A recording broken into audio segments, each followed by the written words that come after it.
Olá, queridos amigos, queridas amigas, que o Senhor vos abençoe, que o Senhor Deus vos guarde e que todos tenham um dia prazeroso e deleitoso ao lado do Criador do Universo. Vamos estudar a lição e hoje, sábado 16 de dezembro, inicia-se uma nova lição, que é a lição de número 12, que ela tem como título Esther e Mordecai. Tá aqui, ó. Esther e Mordecai. Uma lição que inicia-se hoje, a lição de número 12. E o que nós podemos ver nessa lição é que existem muitas pessoas que conhecem a verdade, sabem perfeitamente os estatutos e mandamentos de Deus, que devem, obedecer, vivem em lugares de conforto, e desfrutam assim de liberdade religiosa, e que não precisam assim em suas vidas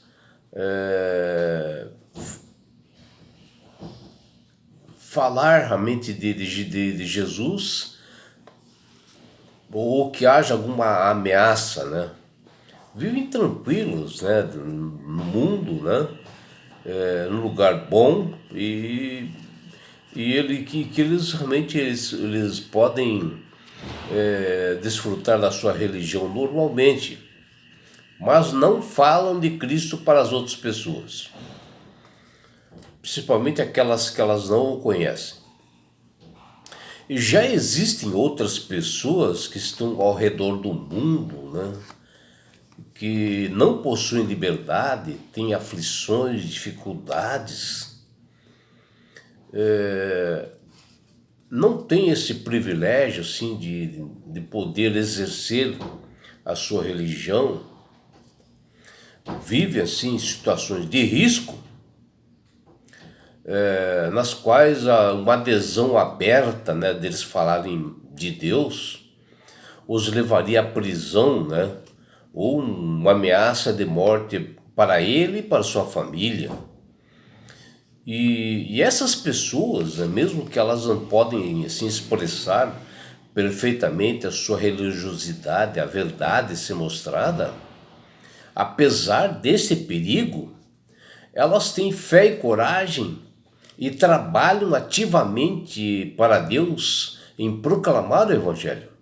E nós temos vários casos no mundo inteiro que pessoas continuam trabalhando para Deus, mesmo em situações ruins, né, que você não pode expressar a sua fé. E Deus chama as pessoas para viverem a sua fé de maneiras que podem, às vezes, não parecer uma missão, e assim mesmo elas pregam com sabedoria, mesmo em lugares perigosos, né? Sutilmente elas conseguem passar a verdade para outras pessoas, porque o Espírito Santo dá sabedoria para elas. O Espírito Santo atua por seu poder e influenciam grandemente muitas outras pessoas, até pagãos, né? Pessoas do islamismo, em vários lugares onde religiões são na sua maioria, não conhece o Jesus Cristo, e essas pessoas pregam, né? Eu mesmo conheço uma pessoa que ela montou uma pizzaria no lugar que só tem islâmicos, né?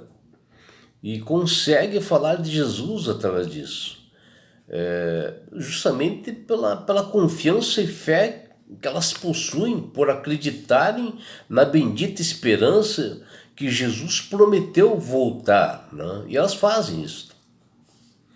E o verso para memorizar nessa semana, que está ali em Isaías 49:6, Deus tem chamado assim todos os povos a dar ouvido à sua palavra, e tem colocado cristãos fiéis para serem luz para as demais nações.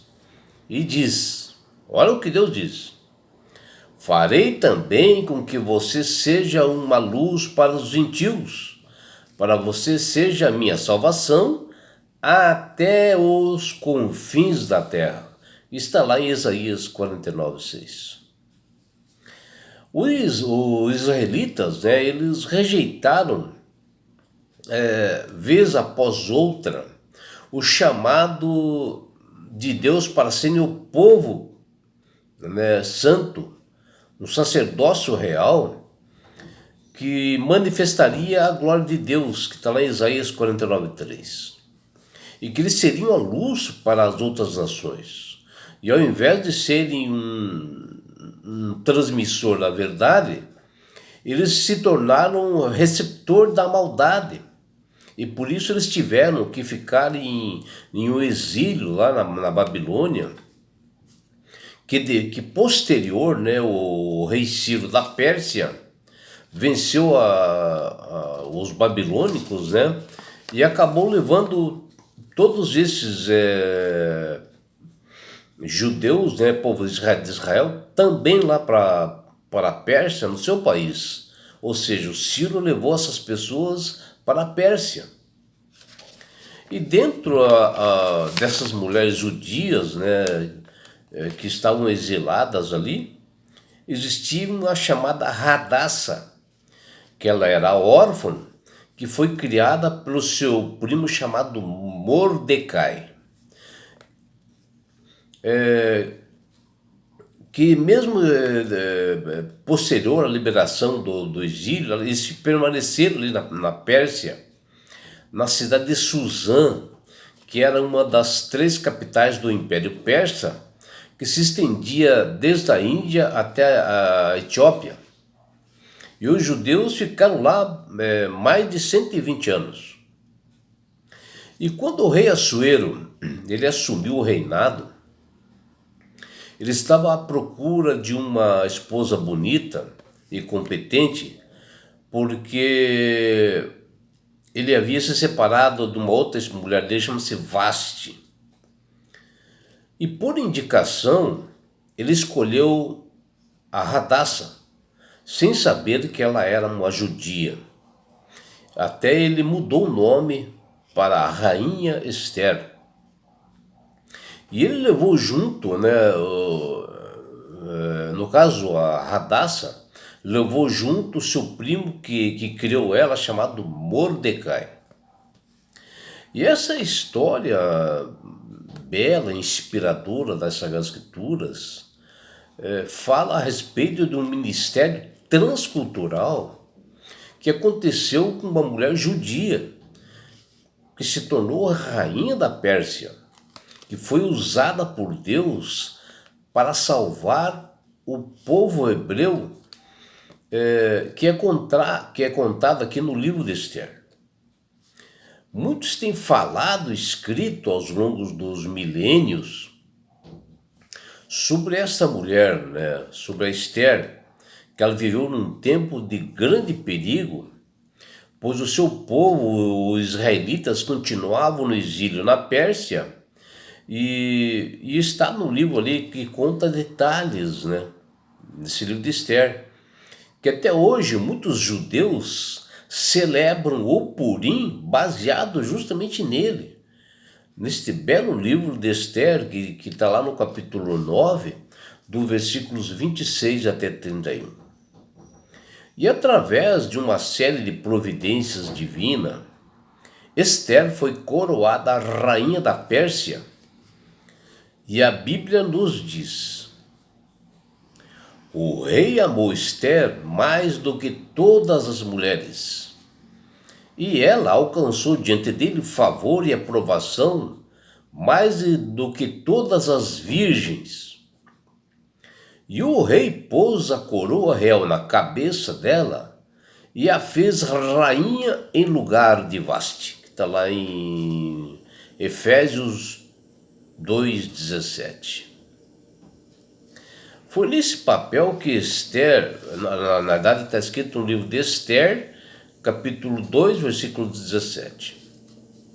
E foi neste papel que Esther, uma judia, mesmo que um pouco assim relutante, né, no início, ela desempenhou um papel importante na história bíblica, né, que mostra como o povo de Deus, mesmo estando em países estrangeiros, eles podem perfeitamente testemunhar da verdade, mostrar o verdadeiro caráter de Deus e o seu plano de salvação para todas as pessoas. E Deus escreveu com toda a autoridade o dia e a hora da nossa redenção, o Purim que tanto nós almejamos. Mas enquanto nós aguardamos, nós precisamos estar revestidos com a armadura de Deus, porque nossa luta ela não é contra outras pessoas, mas contra as forças espirituais do mal, que está lá em Efésios capítulo 6, versículo 12, escrito pelo apóstolo Paulo. E nesta semana, nós estudaremos detalhadamente sobre a rainha Esther e Mordecai, que eram judeus, eles estavam no meio de estrangeiros, e que eles testemunharam sobre o poder de Deus no mundo, e que o Criador deseja que nós sejamos cristãos também, criativos e inovadores, como foi a Esther e Mordecai, e que nós possamos ser um testemunho grande, mesmo em lugares, espaços que nós não somos bem recebidos, né, para a nossa ação missionária, mas nós temos que acreditar no poder de Deus que está conosco.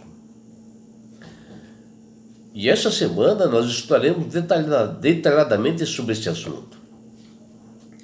E o que nós vemos aqui também na lição da semana, que a Bíblia mostra que o povo de Deus ele tem desafios, né, e bastante grandes. E que com os relatos apresentados, né, de cristãos que viveram antes de nós e venceram, nós também podemos vencer. E você sabe qual é o desafio maior de um cristão em outros países, em outras culturas? Nós veremos essa semana, que está lá em Daniel capítulo 1, versículos de 1 a 12, Daniel capítulo 3, versículos de 1 a 12 e Daniel capítulo 6, versículos de 1 a 9. Veremos também durante essa semana por que Esther e Mordecai, que eram judeus, eles foram escolhidos para servirem um rei persa, para viverem em um palácio estrangeiro. E por que Mordecai deu uma ordem a Esther para não revelar a sua nacionalidade? Nós veremos durante essa semana, que está lá no livro de Esther, capítulo 2, versículos de 1 a 9. Veremos também o que Mordecai e Esther fizeram como hebreus para não se curvarem diante de Amã. O que eles fizeram? Veremos aí durante essa semana, que está lá em Esther, capítulo 3, versículos de 1 a 15.